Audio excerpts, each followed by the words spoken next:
Hello everyone, welcome and welcome back to my mini blog. तो चलो देखा आज मु बहुत दिन पर ऑफिस जाऊँगी मुझे जाऊँ कौन कर तो ये मुझे फ्रेश होगी पलि आसली ये मुझे छतुआ खाईदेली तो बहुत कष्ट लगुला छतुआ खावाई सका सका तो कौन करवा खावा तो पड़ो ना।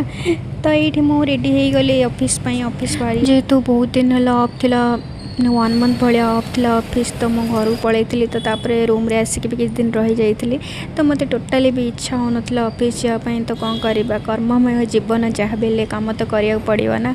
तो ये मत बहुत कष्ट लगुला देख मो एक्सप्रेशन जापारे ये 9:43 तो मुझे बस वेट करी तो ये बस भी आसीगला तो मुझे तो जमी आमर छोट बेले आमर स्कूल छुट्टी थाए रज छुट्टी पर आम स्कूल गले जमी लगे जावाक टोटाली इच्छा होनी तो सेमती मत ऑफिस जावाक टोटाली इच्छा नाला तो कौन करवा तो ऑफिस तो आसवा पड़ो बहुत दिन छुट्टी रहीगली।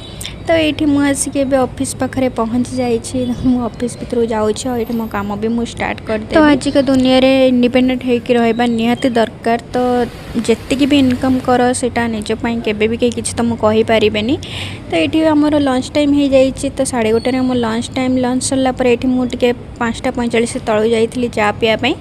तो ये आम चा तो ये देख वर्षा व्यूटा केते बढ़िया देखा जाउछि। तो आम ये चलू पुणी थे ऑफिस तो ये आम 7:05 मैडम पूरा सेल्फी नंबर बिजी तो ये बहुत वर्षा होता तो आम ट्रैफिक में मोर बहुत लेट भी होगला। तो ये मुझे रूम पाखे पहुँची गली तो रुटी नहीं गली नहीं कि मु रूम को गली रूम रे जाए फ्रेश हो गली फ्रेश होगी मुझे खाईदेवी रुटी मुझे कहीं तरकारी आनिनी कहीं मुझे तेल मसला टी अवॉइड करुचे तो मुझे खाली रुटी नहीं आसी तो रुटी सहित अमूल पानी मत बहुत भल लगे तो मुझे खाइली। तो आज मोर दिन किसी एमती था ये मो मिनी ब्लॉग को एंड करुच्ची। Bye bye.